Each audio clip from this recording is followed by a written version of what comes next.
அஸ்ஸலாமு அலைக்கும் வரஹ்மத்துல்லாஹி வபரகாத்துஹு. வாழ்வாதாரத்தை தேடுவதில் பொடுபோக்காக இருப்பவர்கள். அல்லாஹுடைய தூதர் ஸல்லல்லாஹு அலைஹி வஸல்லம் அவர்கள் கூறினார்கள், அறிவீனனான பலகீனமான ஒருவன் அவன் தன் குடும்பத்தாருக்கோ தன்னுடைய பொருளாதாரத்திற்கோ வலு சேர்ப்பவனாக இருக்க மாட்டான். மனோ இச்சையின் அடிப்படையில் நடந்து கொள்வான். இவன் நரகவாதிகளில் உள்ளவன். இந்த செய்தி அஹ்மத் என்ற நூலிலே 1748 என்ற எண்ணிலே பதிவு செய்யப்பட்டிருக்கிறது. பலகீனமானவர்கள் தங்களுடைய உலக வாழ்வு சீராகுவதற்கும் ஆன்மீக வாழ்வு சிறந்து விளங்குவதற்கும் எந்த முயற்சியையும் மேற்கொள்ள மாட்டார்கள். கிட்டத்தட்ட கால்நடைகளைப் போல வாழ்வார்கள். தங்களின் வாழ்க்கையில் நலவுகளும் நன்மைகளும் தடைபடுவது குறித்து எந்தவித கவலையுமே அடைய மாட்டார்கள். இவர்களுடைய முடிவு மனோ இச்சையின் அடிப்படையில் வாழ்வதாய் அமைந்திருக்கும்.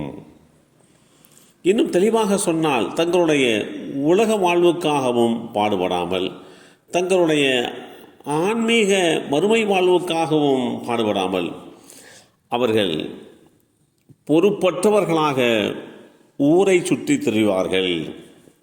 இத்தகைய தன்மை யாரிடத்திலே இருக்கிறதோ அந்த தன்மை அவரை நரகத்திலே சேர்த்துவிடும் என்று அல்லாஹுடைய தூதர் ஸல்லல்லாஹு அலைஹி வஸல்லம் அவர்கள் எச்சரிக்கை செய்திருக்கக்கூடிய செய்தியை நாம் பார்க்கிறோம். வேதமறை குர்ஆன் இப்படி வாழ வேண்டும் என்று வழிகாட்டி தருகிறது. அத்தகைய வழிகாட்டு முறைகளை சரியாக புரிந்து எடுத்து நம்முடைய வாழ்க்கையில் நடக்க கடமைப்பட்டிருக்கிறோம். அப்துல்லாஹ் இப்னு மஸ்ஊத் ரலியல்லாஹு அன்ஹுமா அவர்கள் கூறினார்கள், தன் மறுமை வாழ்வாகவும் தன்னுடைய மறுமை வாழ்வுக்காகவும் தன்னுடைய உலக வாழ்க்கைக்காகவும் பாடுபடாமல் வெறுமனே அமர்ந்திருப்பவர், அப்படி இருக்கக்கூடிய ஒருவர், அந்த மனிதனுடைய நிலை குறித்து நான் வெறுப்படைகிறேன் என்று கூறினார்கள்.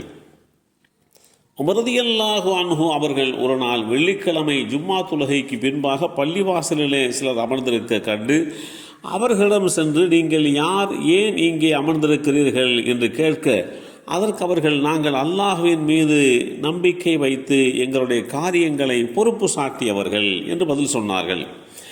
அப்போது உமர் ரலியல்லாஹு அன்ஹு அவர்கள், நீங்கள் அல்லாஹ்வின் மீது நம்பிக்கை வைத்து உங்களுடைய காரியங்களை பொறுப்பு சாட்டியவர்கள் அல்ல. மேலும் உங்களுடைய இந்த நிலை எந்த வகையிலேயுமே ஏற்றுக்கொள்ளக்கூடிய தக்க வகையிலே இல்லை என்று கூறியவர்களாக தன்னுடைய சாட்டையை உயர்த்தி, உழைக்காமல் வருமானத்தை தேடி வெளியே செல்லாமல் உங்களில் எவரும் இருக்கக்கூடாது என்று எச்சரித்தார்கள். அல்லாஹுவே எனக்கு உணவு வழங்கு என்று பிரார்த்தனை செய்தால் மாத்திரம் போதாது.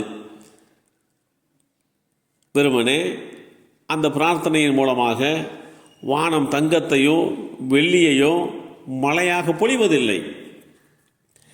நீங்கள் உங்களுக்கு உண்டான வாழ்வாதாரத்தையும் தேட வேண்டும், அல்லாஹ்வின் மீதும் நீங்கள் பொறுப்பு சாட்ட வேண்டும். இதுதான் சரியான ஒன்றே தவிர உழைக்காமல் வீணாக சுற்றி கொண்டு அல்லாஹ் நமக்கு தருவான், நம்மை படைத்தவன் நம்முடைய காரியங்களை சரி செய்வான் என்று பொடுபோக்காக இருக்கக்கூடாது. அதற்கு உண்டான முயற்சியை, அதற்கு உண்டான உழைப்பு ஒவ்வொரு முஃமினிடத்திலே இருந்தும் வெளிப்பட வேண்டும் என்று இஸ்லாம் வழிகாட்டி தந்திருக்கிறது. எல்லாம் வல்ல அல்லாஹு தஆலா அப்படிப்பட்ட நல்லோர்களாக நம்மையும் நம்முடைய சந்ததிகளையும் ஆக்கி வைப்பானாக. அஸ்ஸலாமு அலைக்கும் வரஹ்மத்துல்லாஹி வபரகாத்துஹு.